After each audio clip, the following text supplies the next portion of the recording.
बहुत बड़े चर्च के फादर, मामूली नहीं, उनके अंडर में सारे आते हैं। उन्होंने अचानक ऐलान किया कि अब मैं बर्दाश्त नहीं कर सकता, अब मैं इस्लाम से रुक नहीं सकता, अल्लाह का दीन सच्चा है। पढ़ो, अशहदु अन ला इलाहा इल्लल्लाह वहदहु ला शरीक लह व नशहदु अन्न मुहम्मदन अब्दुहु व रसूलुहु सल्लल्लाहु अलैहि वसल्लम। अमेरिका के चर्च के फादर ईमान ले आए। अल्हम्दुलिल्लाह, इसकी मुझे खुशी है, इसको सबकी खुशी है।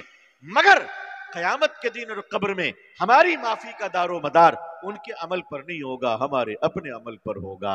अमल हमारा कमजोर है, लेकिन अल्लाह से माफी मांगते रहे, अल्लाह से मग़फ़िरत मांगते रहे। तो अजीज़ान मिल्लत, दूसरों के ईमान पर खुश होना ये अच्छी बात है, मगर अपने ईमान की फिक्र करना ये मोमिन होने की अलामत है। तो अपने ईमान की फिक्र करें।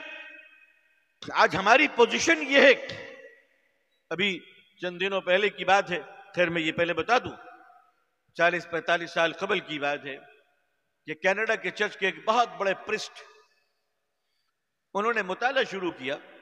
तो लोगों ने कहा कि कुरान भी पढ़ो। तो कुरान उनको कहीं से मिल गया और अल्हम्दुलिल्लाह उन्होंने कुरान पढ़ा। तो उनका दिल करने लगा कि मैं और इस्लामी किताबें पढ़ूंगा। तो इस्लामी किताबें खरीदने के लिए उनके पास पैसे नहीं थे। तो उस चर्च के फादर के पास एक कार थी, गाड़ी, उन्होंने कार बेच दिया। कार बेचकर इस्लामी किताबें खरीदी, हदीस की किताबें, कुरान की तफसीरें ली। अल्लाह हिदायत देने वाला है, अल्लाह ने उनको हिदायत दे दिया और वो अल्लाह के फजलो करम से ईमान ले आए। वो हज करने के लिए पानी के जहाज से, उस जमाने में जो भी सहूलतें थी, हवाई जहाज, पानी के जहाज, अल्लाह की तौफीक से वो हज करने के लिए पहुंचे। और मक्के और मदीने से जियारत के बाद वो कनाडा नहीं गए, वो हिंदुस्तान तशरीफ लाए। और हिंदुस्तान में जब बॉम्बे आए तो बॉम्बे के मुसलमानों ने एक मजलिस रखी उनके लिए और कहा कि आप हिंदुस्तान के मुसलमानों को कुछ नसीहत कर दो। तो उस चर्च के 9 मुस्लिम फादर ने, हमारे भाई ने जो नसीहत की है मुसलमानों को, क्या वो नसीहत आप सुनना चाहेंगे? सभी लोग सुनना चाहेंगे? बता दूं आपकी खिदमत में, अगर मैंने बता दिया तो आप क्या देंगे मुझे? माशाअल्लाह, क्या बात है, जज़ाकुमुल्लाह, अल्लाह खुश रखे आप लोगों को। आपने तो हमें खरीद लिया। आप दुआ देंगे मैं बिक जाऊंगा आपके हाथों में। दुआ देंगे इंशाअल्लाह। जज़ाकल्लाह, अल्लाह सलामत रखे, अल्लाह खुश रखे आप सबको, अल्लाह खूब बरकतें अता फरमाया आप हजरात की जिंदगियों में। उस 9 मुस्लिम भाई ने खड़े होकर तकरीर की और तकरीर में यह कहा, हिंदुस्तानी मुसलमानों, तुम में और मुझ में जो फर्क है वो फर्क यह है, मैंने कार बेचकर ईमान खरीदा है, तुमने ईमान बेचकर गाड़ी खरीदी है। बात समझ में आई आपको? आई समझ में? मैंने कार बेचकर ईमान खरीदा, तुमने ईमान बेचकर मकान खरीदा है, तुमने ईमान बेचकर कार खरीदा है, तुमने ईमान बेचकर पोस्ट खरीदा है। तो जो मुसलमान 1 किलो चावल के लिए ईमान बेच दे, जो मुसलमान 1 मीटर कपड़े के लिए ईमान बेच दे, जरा बताओ क्या ऐसे मुसलमानों के बुनियाद पर हिंदुस्तान में कोई इनकलाब आ सकता है? आ सकता है? 1 मीटर कपड़ा तुम ईमानदारी से नहीं बेच सकते, 1 किलो गेहूं और चावल तुम ईमानदारी से तौल नहीं सकते। तुम अगर गाड़ी चला रहे हो तो गाड़ी को ईमानदारी से नहीं लेके जा सकते। मुसलमानों, आज क्या हाल हो गया तुम्हारा, मस्जिदों में बैठकर झूठ बोलते हो और माल, बस माल चाहिए, चाहे हराम के रास्ते से क्यों ना हो। नऊज़ बिल्लाह, याद रखना मेरी कौम के लोगों, जब हराम रास्ते से माल आएगा, पहले तो मैं अल्लाह से तौबा करता हूं, आप सबके लिए भी माफी मांगता हूं, अपने लिए भी माफी मांगता हूं कि अल्लाह हम सबको और हमारी नस्लों को क़यामत तक ईमान पर कायम रखिए, आमीन। लेकिन खतरा है कि जो माँ बाप हराम माल अपने बच्चों को खिलाएंगे, अल्लाह माफ फरमाए, वरना डर है कि कहीं ईमान निकल ना जाए, नऊज़ बिल्लाह। ये जो आप पूरे हिंदुस्तान में मुस्लिम बेटियों का सुन रहे हैं, बेटियां भाग रही हैं, भगाई जा रही हैं, मोबाइल फोन दिए जा रहे हैं, एलानिया तौर पर कह रहे हैं कि हाँ मैं चली जाऊंगी। उसके पीछे जो सबसे बड़ी वजह है वो हराम लुक्मा है, हराम लुक्मा। और आज हमारे यहां जो मुर्गी ज़बह किए जा रहे हैं, उन ज़बह करने वालों को भी अल्लाह तौफीक दे के हलाल तरीके से ज़बह करे।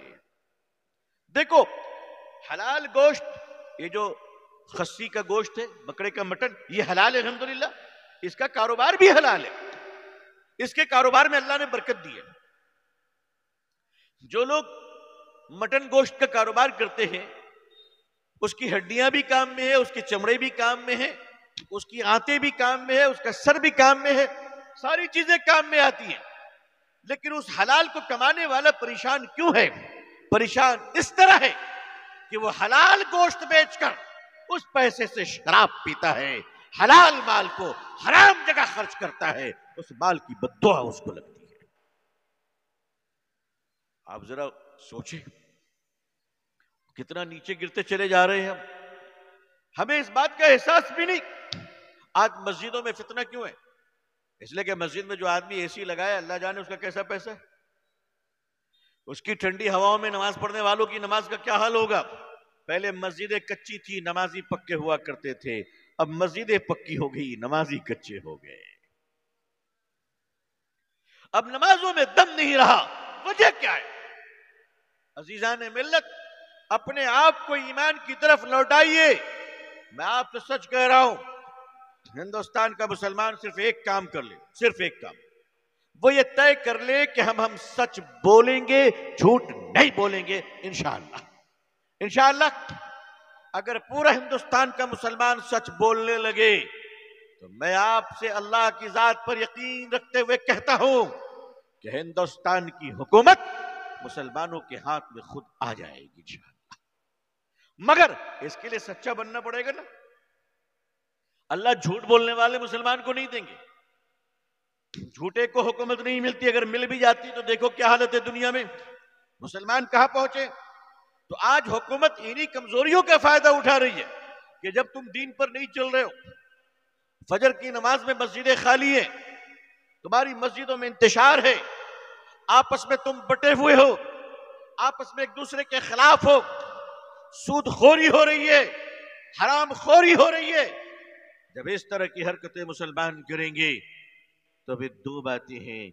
एक तो ये नौज़ बिल्लाह कि बच्चों के बिगड़ने का खतरा है, अल्लाह बचा ले हम सबको, आमीन।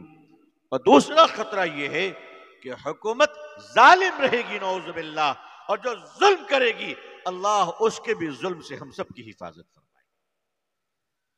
अजीज़ाने मिल्लत, अगर हुकूमत इस्लाम के खिलाफ, दीन के खिलाफ अगर कोई बिल लाएगी, अगर कोई पार्लियामेंट में कोई बिल को टेबल करेगी, तो हम हुकूमत को बताएंगे, हम उनसे दरखास्त करेंगे, हम उनसे गुजारिश करेंगे, हम उनसे रिक्वेस्ट करेंगे, हम उनको मनाएंगे, समझाएंगे कि आप ऐसा न करें।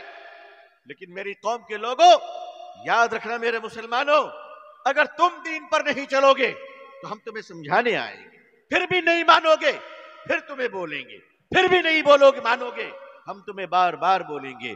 मेरी कौम के लोगों, अगर तुम गुस्सा भी हो जाओगे तो हम तुम्हें छोड़ेंगे नहीं, अगर तुम नहीं मानोगे तो हम तुम्हारे पांव पकड़ लेंगे कि मेरी कौम के लोगों तुम मेरे हो, अल्लाह के दीन पर चलना शुरू कर दो। अपने घरों को मुसलमान बनाएंगे इंशाअल्लाह, बनाएंगे इंशाअल्लाह। साथ ही साथ आपको तय करना है कि आप हिंदुस्तान में बहुत नाजुक पोजीशन में हैं, बहुत ही क्रिटिकल कंडीशन में है। टेलीविजन में आपके खिलाफ नफरतें फैलाई जा रही है, अखबारों में आपके खिलाफ नफरतें फैलाई जा रही हैं, सोशल मीडिया में आपके खिलाफ नफरतें फैलाई जा रही है।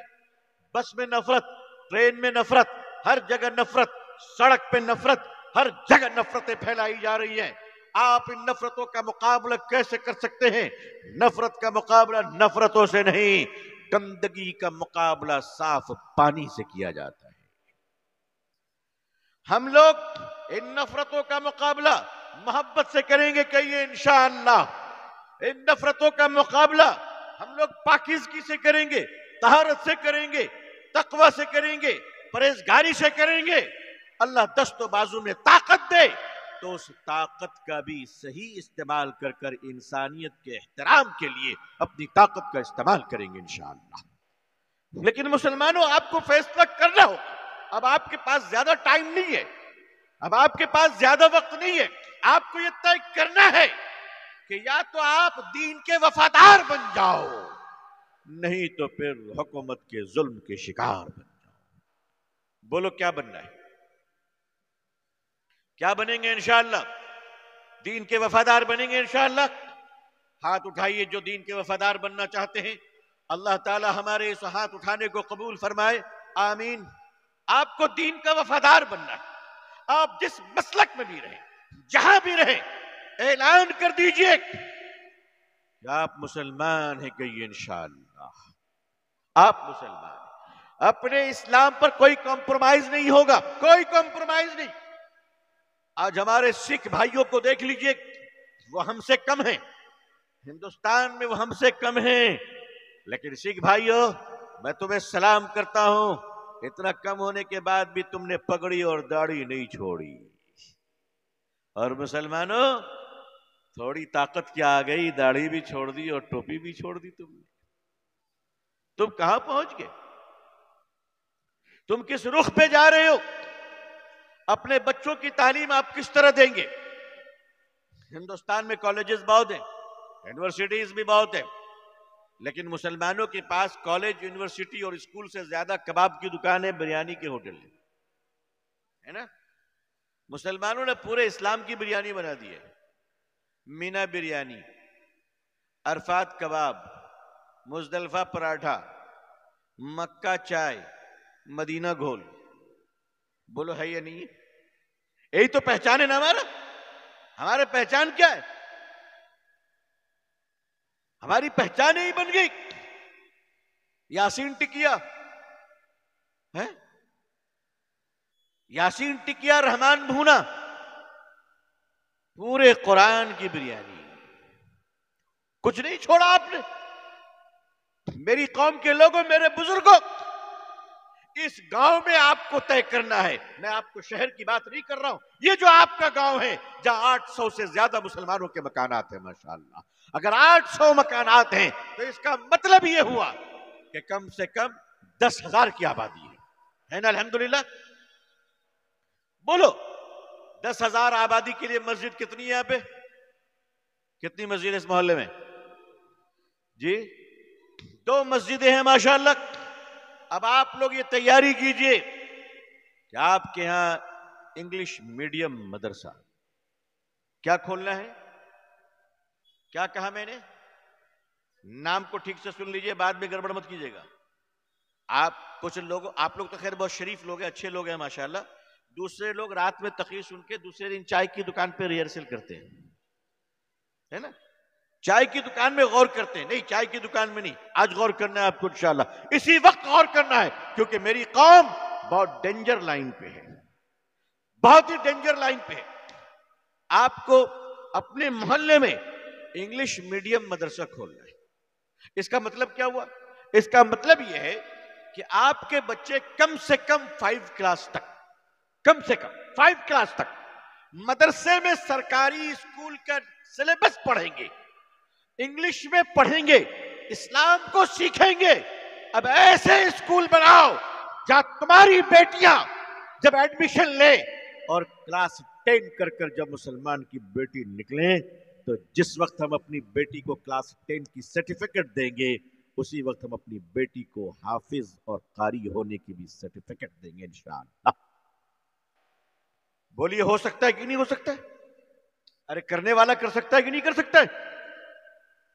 11-12 करते हुए अपनी बेटियों को आलिमा बना सकते हैं इंशाअल्लाह। मुसलमानों की बेटियों को दीन सिखाया नहीं, गैरों के कॉलेज में भेज दिया तो मोहब्बत नहीं होगी, फरार नहीं होगी, नौजुबिल्लाह, मुर्तद नहीं होगी, अस्तगफिरुल्लाह, तो और क्या होगा? मेरी कौम के लोगों, तुमने अपनी बेटियों के बारे में सोचा? बेटों के बारे में तुम सोचते हो, बेटियों के बारे में नहीं सोचते। जबकि इस कम्युनिटी का 50% हिस्सा बेटियों के पास है। अगर 1 करोड़ मुसलमान है तो 50 लाख मर्द, 50 लाख क्या है भाई? औरत। अरे है कि नहीं है? तो 50 लाख मर्दों ने तो अपना सोच लिया, औरतों का कौन सोचेगा? तो जिब्रील इस्लाम आएंगे। उन 50 लाख औरतों के बारे में आपने क्या सोचा? आपके पास इंस्टीट्यूशन नहीं है, आप अपना स्कूल बनाइए, छोटा सा स्कूल बनाइए। आज मुसलमानों के बच्चों, छोटे छोटे बच्चे मुसलमानों के गैरों के स्कूल में जाते हैं और 10 साल तक शिर्क करते हैं, नौजुबिल्लाह, हाथ जोड़कर प्रार्थना करके पढ़ाई करते हैं। और आप कहते हैं कि हमारी बेटे और बेटी भाग गई। सबसे पहले तो बच्चे को तुमने खुद दीन से बाहर निकाल दिया। मुसलमानों के बच्चे प्रार्थना कर रहे, शिर्क कर रहे, शिर्क। और जो मुसलमानों के बच्चे 11, 12 हायर सेकेंडरी में हैं, और जो मुसलमानों के बच्चे कॉलेज में हैं, एक एक साल गुजर जाता है, उन्हें जुमा पढ़ना नसीब नहीं होता, क्योंकि दूसरों के स्कूल में जुमा की इजाजत नहीं है। मुसलमान तो है मगर जुमे की नमाज नहीं पढ़ पाता। हमें शर्म कब आएगी? हमें गैरत कब आएगी? अपने स्कूल नहीं बनाते, और अगर कुछ मुसलमानों ने स्कूल बनाया भी है तो वो इतने लिबरल बन जाते हैं कि उनको खुद डर लगता है इस्लाम का नाम लेने में, खुद डर लगता है मुसलमान का नाम लेने में।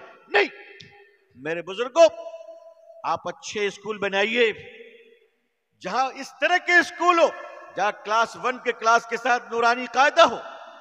इलाके के बड़े आलिम मुफ्ती साहब जैसी शख्सियतों से मशवरा कीजिए, आपके बच्चे एक साथ इंग्लिश बोलेंगे, बंगाली बोलेंगे और अरबिक बोलेंगे इंशाअल्लाह। इंशाअल्लाह बिल्कुल बोल सकते। एक छोटे बच्चे में कैपेसिटी बहुत होती है, बहुत होती है। अगर 3-4 साल के बच्चे को आप बंगाली में रख दीजिए, वो बंगला बोलना शुरू कर देगा। उसी बच्चे को आप उठाकर कर्नाटका में ले जाइए, वो 6 महीने के अंदर कन्नड़ बोलना स्टार्ट कर देगा। उसी बच्चे को आप 6 महीने के बाद केरला ले जाइए, तो 2 महीने के बाद वो मलयालम भी बोलना शुरू कर देगा। तो अल्लाह ने एक बच्चे के अंदर कैचिंग कैपेसिटी बहुत रखी है।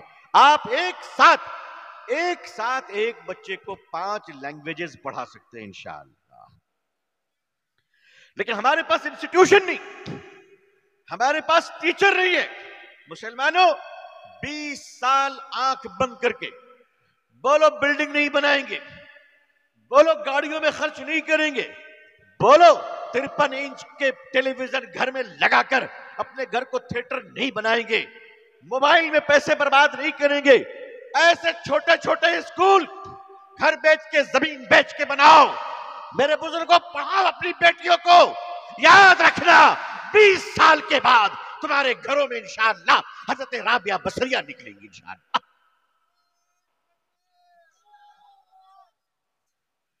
तुम 20 साल के बाद देखना, तुम्हारे घरों में कौम की वो बेटियां निकलेंगी कि जिस बेटियों पे तुम नाज करोगे, और वो बेटी अगर बुर्का पहनकर टीवी के डिबेट में बैठ गई तो पता नहीं कितनों की आंतें और उल्टियां शुरू हो जाएंगी इंशाअल्लाह।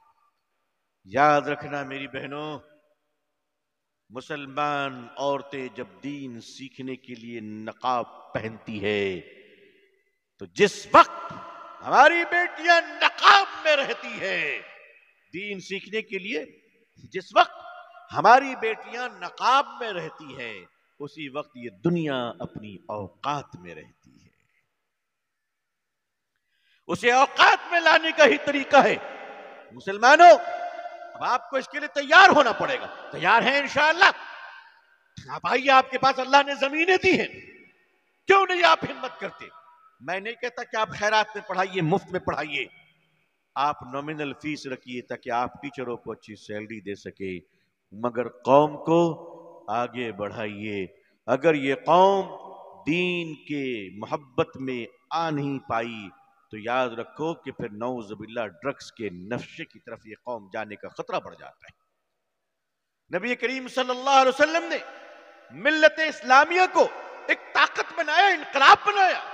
मुसलमान इसका नाम नहीं है कि वो गोश्त की दुकान में जाए, गोश्त लाए और पकाए और खाए और वो मुसलमान है। मस्जिद में अजान हो गई, दौड़ गया।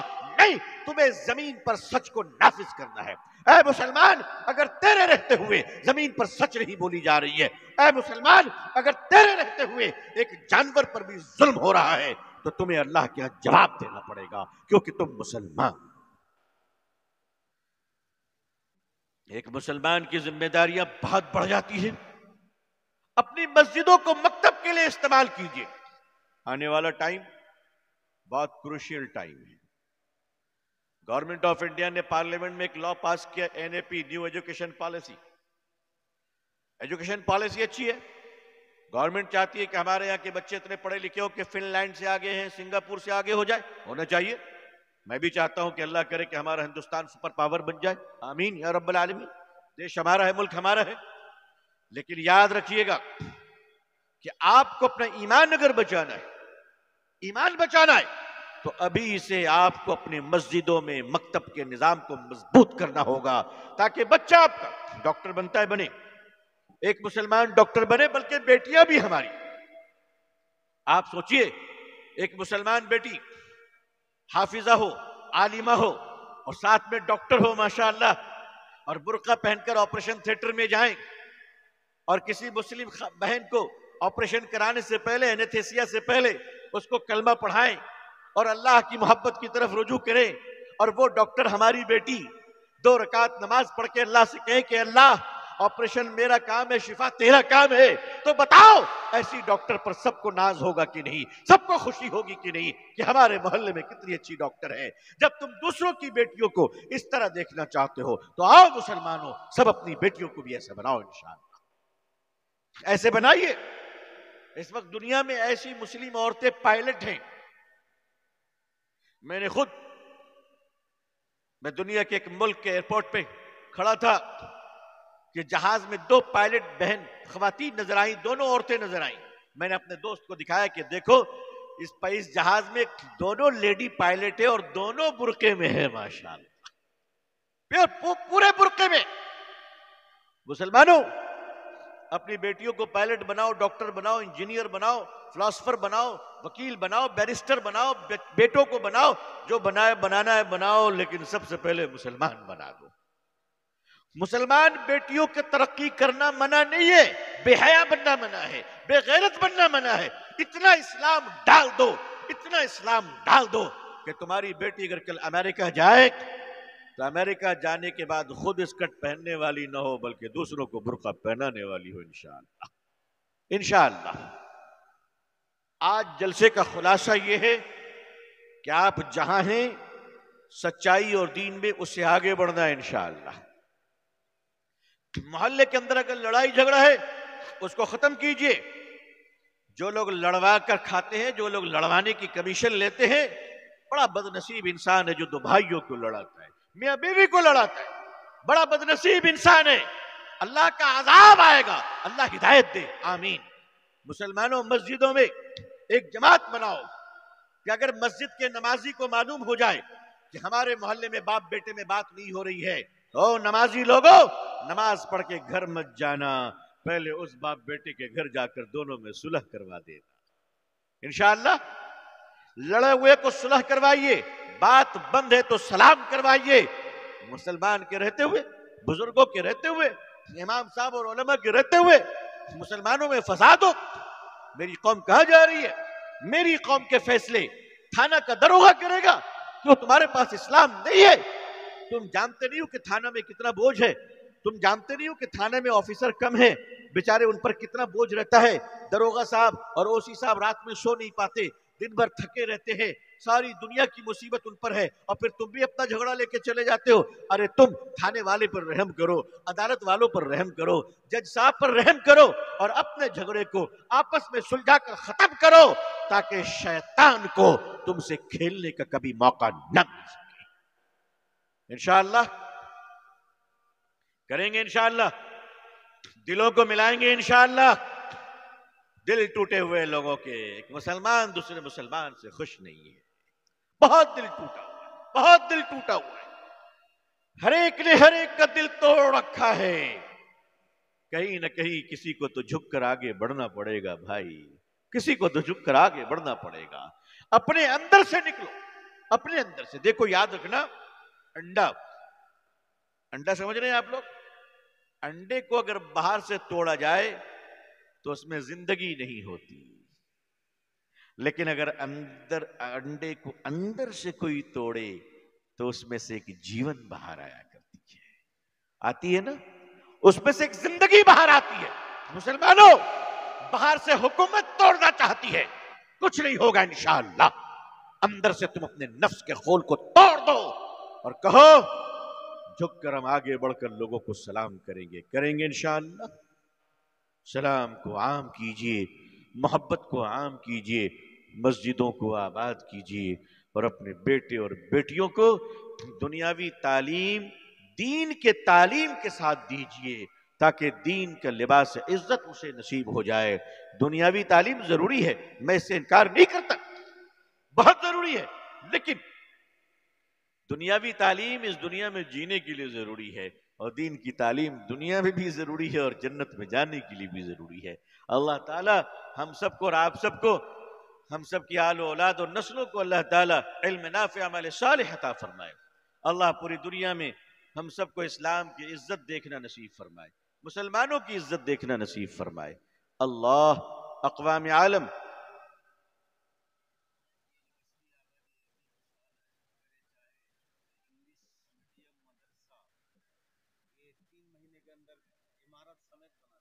माशाअल्लाह। मुफ्ती साहब ने आप लोगों की राज की बात मुझे बता दी। मुफ्ती साहब ने बताया कि यहां जो बस्ती है, इस बस्ती वाले खुशहाल बहुत है। अल्हम्दुलिल्लाह, अल्लाह आपको और मालदार बनाए। आमीन नहीं बोलिएगा? अच्छा, जिसको नहीं चाहिए वो छोड़ो, हैं? अल्लाह आपके माल में बरकत दे। भाई माल जरूरी है, आपके माल रहेंगे दिन में काम आएगा इंशाअल्लाह। हम सबको माल चाहिए। देखो एक बात बताएं, अगर कोई कहता हमको माल नहीं चाहिए तो 100% वो झूठ बोल रहा है ना? आजकल तो मुफ्त में कफन भी नहीं मिला करती भाई। माल चाहिए लेकिन हलाल चाहिए इंशाअल्लाह, हराम नहीं चाहिए। ये मोहल्ले में खुशहाली अल्लाह ने दी है, अल्लाह और बरकत अता फरमाए। अब आप सब ये तय करें, नौजवानों कमेटी बनाओ और अगले 3 महीने में इस्लामिक मीडियम मदरसा, इंग्लिश मीडियम स्कूल खोलकर पूरे बंगाल को बता दो इंशाअल्लाह। और मुफ्ती साहब मुझे भी बताएंगे, अल्लाह ने चाहा तो मैं फिर आऊंगा इंशाअल्लाह, आपके स्कूल को देखने के लिए आऊंगा, बनाएंगे इंशाअल्लाह। कम से कम 4 क्लास 5 क्लास आप शुरू तो करो। हमारे बेटियों को बेटों को दुआ तो सिखाओ। उठने की दुआ क्या है, बैठने की दुआ क्या है, छिकने की दुआ क्या है, सोने की दुआ क्या है, उठने की दुआ क्या है, खाने पीने की, जिंदगियों में इस्लाम तो पैदा कर दो भाई, इस्लाम तो पैदा कर दो। अगर आप बच्चों को एंगेज नहीं करोगे तो बच्चे मोबाइल में एंगेज होंगे। इसलिए आइए दीन की तरफ लाइए। अल्लाह ताला पूरी दुनिया में हम सबको इस्लाम की इज्जत देखना नसीब फरमाए। अक़वाम आलम और अहले हिंदुस्तान के दिलों में अल्लाह इस्लाम के लिए और हम सब के लिए और आप सब के लिए और मुसलमानों के लिए जज्बे मोहब्बत और एहतराम पैदा फरमाए, इकराम पैदा फरमाए। अल्लाह हमारे भारत हिंदुस्तान में खुशहाली, अमन और सलामती अता फरमाए। यहाँ रहने वाले तमाम लोगों में आपसी भाईचारगी और मोहब्बत अता फरमाए। अल्लाह आपके इलाके को आबाद और सब्ज़ो शादाब रखे। आप हजरात के अंदर और हमारे अंदर अल्लाह दीन अता फरमाए। अपनी दुआओं में हमें याद रखिएगा। आखिर दावाना अल्हम्दुलिल्लाहि रब्बिल आलमीन।